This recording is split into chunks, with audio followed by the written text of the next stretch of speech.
Hello, my name is Chang Bullock, and I'm here with a famous wildlife artist by the name of Claudio D'Angelo. He's also designed nearly 50 coins for the Royal Canadian Mint. He's incredibly talented, and I'm honored to introduce you to him today. Claudio, this is truly a breathtaking design for this double eagle that we're presenting and releasing today. It really captures your depth of experience in capturing every single detail of these magnificent creatures. Can you tell us a little bit about how you started in wildlife paintings? Well, I guess it goes back to my childhood. I've always been enthralled by animals and all the wild places where you find them. And I remember I used to take off into the woods and fields near where I lived and just seek them out, as it were. I just found them, like I said, incredibly fascinating. And I'd disappear for like hours and hours, and eventually I realized I should probably get home and put a little ease into my poor suffering mom, who thought maybe I might have gotten kidnapped or something. And so once I was home, I'd start doing all these sketches of things that I'd seen. Somehow I felt that that was the best way for me to communicate my enthusiasm for what it is that was turning me on so much. So I did tons of sketches of things I'd seen and even things I didn't see. You know, it's all in your mind. And yeah, I filled up tons of sketchbooks in those days. And well, I guess I'm very fortunate today to have made a good living at it and doing it, pursuing a childhood dream, as it were. So Claudio, what is it that you try to achieve with each painting? Well, really what I'm after is I'm interested in painting, portraying those things that I have found to be beautiful and significant to me. A lot of the paintings that I do are really, like each individual painting basically is a collection of experiences that I've had and that are distilled into that one painting. In other words, the imagery that I create is not an image of something that I actually saw. Rather, it's an amalgamation of various things into a composition that I think communicates best the theme of what it is that I wanted to paint. And that's basically what I go after. If I could give an example, I remember on many occasions, especially in the early spring and the late summer, if you're walking through the woods, sometimes you're lucky you come upon a doe with its fawns. And there was something about the quiet stillness of seeing that. Very discreet little scene, and watching these animals coming in and out of sight just like that. It's like almost like a little mirage almost. After they're gone, you think, did I actually see that? And I thought, wow, that'd be great to be able to paint something like that, to communicate that feeling. And so that's what I find to be like a kernel of an idea. And later on, I think I remember in particular taking an evening walk with my wife, and the sun was setting in the woods near where we live, and I noticed that the sunshine, as I said it was setting, was casting this orangey light, little spots here and there, hitting the trunks of the trees, set against this deep green lush forest. And it didn't take long after that I started to think about the doe and the fawns, and I said, wow, you know, if I could orchestrate that light on the trunks and on the deer, I think I could have a really interesting painting coming out of that. Now, you know, it's easier said than done, but I started working at it, and it worked out better than I thought. And today I've got that painting. I've sold it now. I call it the Magic Hour. And so basically what it is, like I was saying, my paintings are about ideas really based on multiple experiences that I've had and lived through. And yeah, that's how they come to be. Claudio, how and when did you start designing coins for the Royal Canadian Mint? Well, That goes back a few years, and I have to admit my memory is a bit foggy about the specifics. But I was showing, and still am showing actually, at this one show in Algonquin Park back in the early 90s. It could have been the late 80s when it started. And there were some really world famous artists from Canada and the US. Actually, some of the top US artists I remember meeting out there. And there was a rep from the Mint who approached me at one point and asked me if I'd be interested in doing coins for the Mint. And I said, you're darn right I would. So I sent in a portfolio of work to the person responsible, and nothing came of it right away. And I think it was in 1992, I had just come back from a family get-together on my wife's side, and there was a voicemail machine on the machine, and it said Royal Mint, and we were wondering if you'd be interested in working on a series of 4 platinum coins depicting the Arctic fox. Mm-hmm. And I thought that was the most exciting news I'd gotten in a long time. And I guess that was really the beginning of my long-time collaboration with the Royal Canadian Mint, and it's a collaboration for which I am eternally grateful and continue to be. So I think that was it. I've since done many dozens of coins for them, and it's always an interesting, always exciting prospect when something new comes along from them. Fantastic. Claudio, I have to imagine that there's some unique challenges in designing coins compared to painting wildlife. Could you share with the audience what some of those challenges are? Sure. The two things are quite different, actually. Both involve drawing, obviously, but you know, with painting you can create depth and an illusion of reality using certain techniques, like lost edges, value shifts, and a whole bunch of other jargon stuff that painters know about, and none of that really is of any use when you're working for something like this, like a coin design.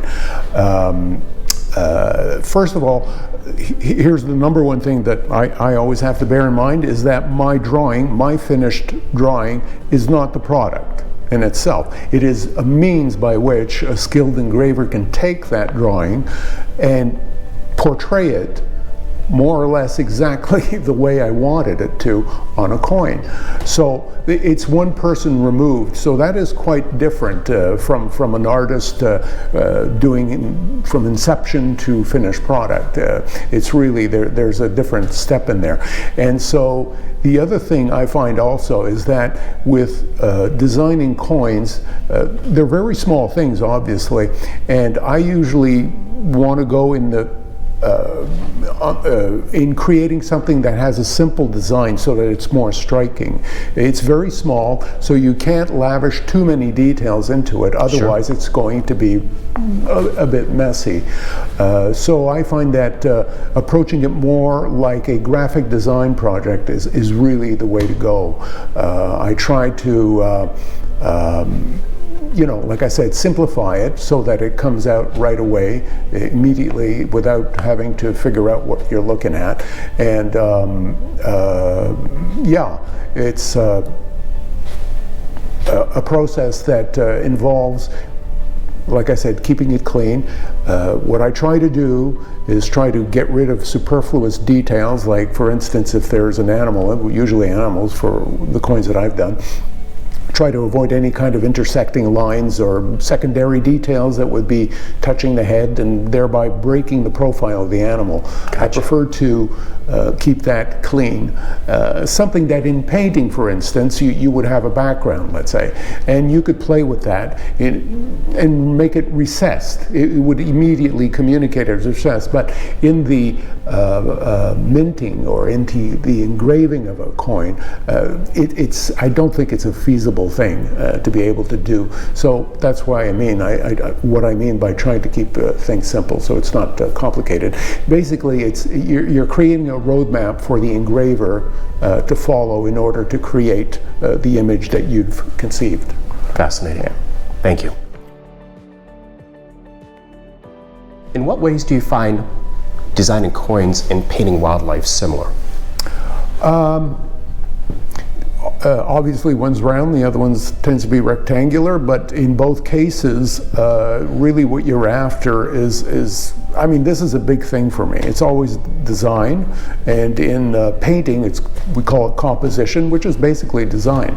And I think when you start off with a strong design, I think you've got what is the first ingredient. Personally, I think that is the case. The first ingredient in what could be either a great painting or a great coin. A lot more has to go into it, but that is really the basis from which the good stuff really can happen. And so I think that is very much an integral thing for both processes. Now, the one thing that I find with painting and coin design is when I consider the animals, I've spent a lot of time looking at them, and each individual species has a look about them. And I find that if you can somehow communicate that, it's a subtle thing, but if you can communicate that, look, people that spend time looking at animals will probably know what I'm talking about. It's something unique about that species, and like I said, if you can get that, impart that into the painting, I find the thing can really come to life. And what I try to do with the coins is do the very same thing. Now, I think it gets a little trickier with the coins because then it has to be given to the engravers, but certainly my experience with the engravers at the Royal Canadian Mint has been that I've been quite impressed with their ability to bring out those subtleties that I guess initially I thought, well, I'm not sure they're going to be able to do it, but more times than not, they actually do it. So they're an impressive group. They certainly are. They really are. Yeah. Claudio, what makes this double eagle design so special to you? Well, the first thing that comes to mind is it's interesting because it's a Canadian coin, and you've got what is quintessentially the all-American symbol on it. And the fact that we share we share the habitat of these eagles equally on both sides of the border makes it really interesting to me. If you think about it, it's like the eagles themselves, they're unencumbered by political borders, you know, what people have drawn on pieces of paper for centuries now. When the eagle and other animals, because obviously it's not just the eagles that do that, but when they look out into their world, they just see one land. And that is the world that they live in, that is the world that they exist in. And I think we do well to be able to continue to preserve that natural heritage for future generations on both sides of the border in this one land in the end. Wonderful. Claudio, I know the symbolism that you speak of is so important. In fact, I remember when you did last year, the bison one, that symbolism was also important. The two bisons that were, you know, and the fact that those animals are uniquely North American. And I also know that you're chosen to do that same symbolism next year for the white-tailed deer. I imagine you have to be pretty excited about that, given how many white-tailed deer paintings you've done, right? Absolutely. I think next to the red fox, and I think actually the species that I've most depicted is probably the white-tailed deer, along, like I said, with the red fox, perhaps. It's an animal that is found all over North America. It's quite common, and I just about see one almost every day on my outings. And funnily enough, despite the fact that it's so ubiquitous, I cannot help but stop and always want to look and see something that I've seen so many times before. I think there is something about their grace and elegance that I just find very compelling, and that's why I've painted them so many times. And I think that is the thing, the quality that I'm going to try to impart into this new project. Certainly that's going to be my goal. Fantastic. Claudio, I want to thank you very much for coming down to Texas and sharing your wonderful story with us. I know our audience is going to really appreciate the artistry and time and effort that you put into these magnificent coins. Well, the pleasure was all mine. Thank you, Jack. Thank you.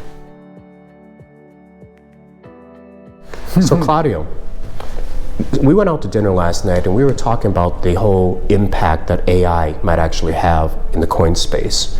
How do you see it? How do you think AI might impact coin designs and our industry in general? Well, I think it's not something I'm very versed in, but certainly everything that I've seen, everything that I've read about has been quite impressive. I mean, just when you think that there is a point to which they can't go beyond, I remember this like 20 years ago, we were talking about the ability of computers to do this, that, and the other thing, and artists would constantly say, oh yeah, well, you know, they can't do soft edges, they'll never be able to do that, so, you know, no worries there. Well, that didn't take long before they were breaking down that barrier, and today we've got the technologies being able to recreate images just out of basic word concepts, and bingo, you end up with graphics that are quite impressive. You know, obviously, it's an incursion into the kind of thing that I always felt I can do, and I still think it's somewhat removed, because until they can have a psyche that is creating an imagery that, you know, like I've been wrong before with all this stuff, but so far I still think when a human being does something, there is something quite special that comes across. The technicality of the work certainly is beyond reproach in what the new AI technology can do. But I think the spirit of the thing, I think you know, the great works of art that I've always seen, you could almost sense the human being behind it.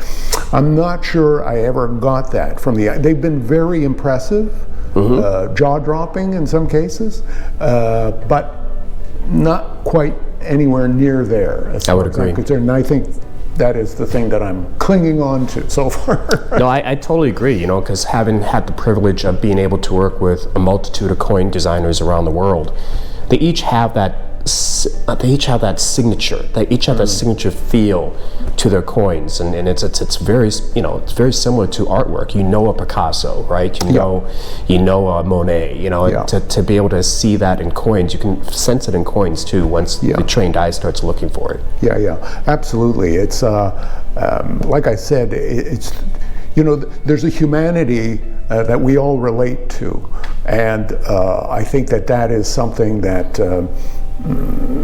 you know, again, in AI, I'm not sure that necessarily comes across.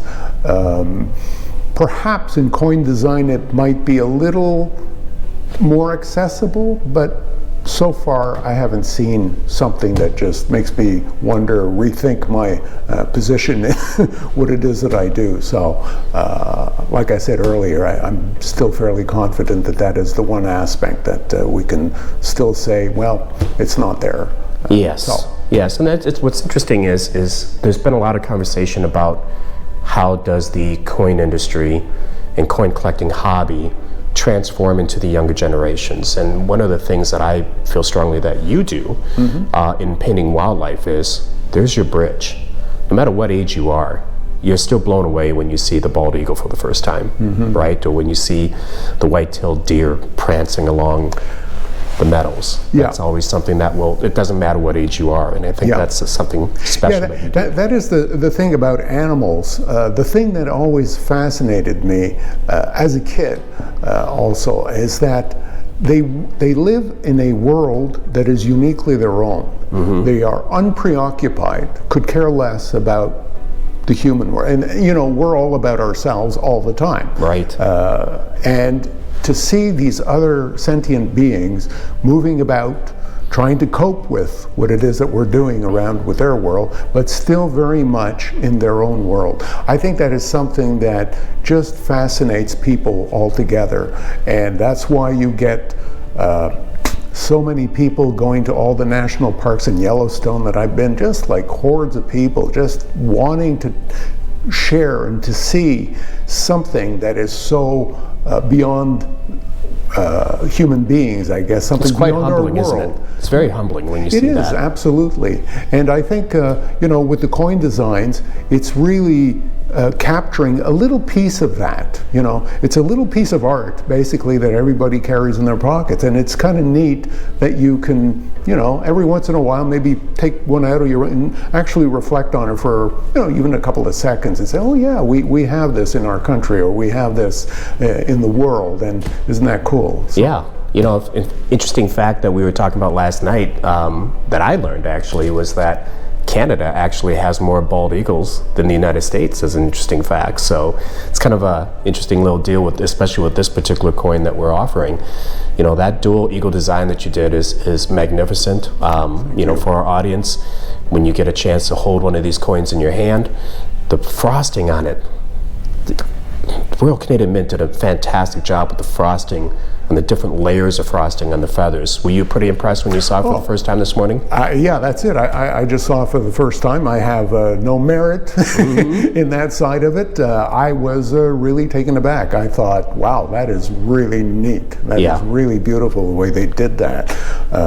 That's what I mean about, you know, their ability to enhance the quality of the imagery that, whether it be mine or some other artist, it's quite remarkable. Yeah, and the silver piece, especially being that 50 millimeter diameter, really captures that frosting quite well. Yeah. I agree fully. Like I said, or like you mentioned, I just saw it this morning for the first time, and I was quite impressed, yes. All right, so I have one more question for you.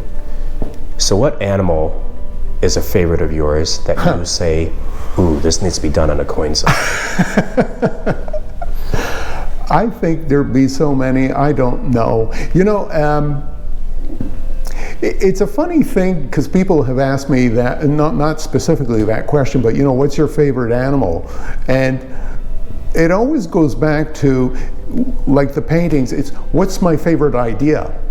And sometimes I could have a good idea, let's say, that involves, I don't know, a grizzly bear or a moose or something.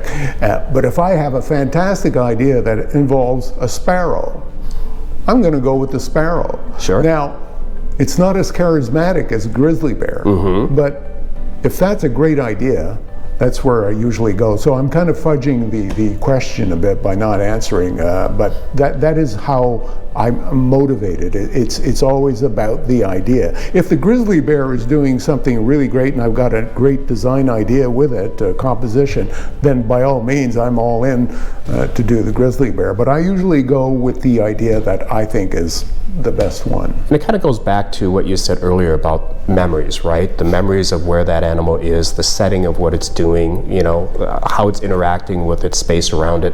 I have to imagine that your favorites have to change depending on what that specific memory is, or where you've been, or the places you've seen. Absolutely. You know, all these things are realities that we see through a filter, a kind of an emotional filter. And the paintings certainly are that. They are my impression of that reality, you know, seen through that emotional filter through which I experience it. And like I said earlier too, there are multiple experiences, and you kind of amalgamate them all into, or synthesize them into that unique image that conveys best what it is that you felt all over that period of experiences that you lived. Wow. Yeah. If you would like to find some more information about this exciting new release from United States Gold Bureau, the Double Eagle Design by Claudio D'Angelo, please find the link associated with this video to take advantage of this offer.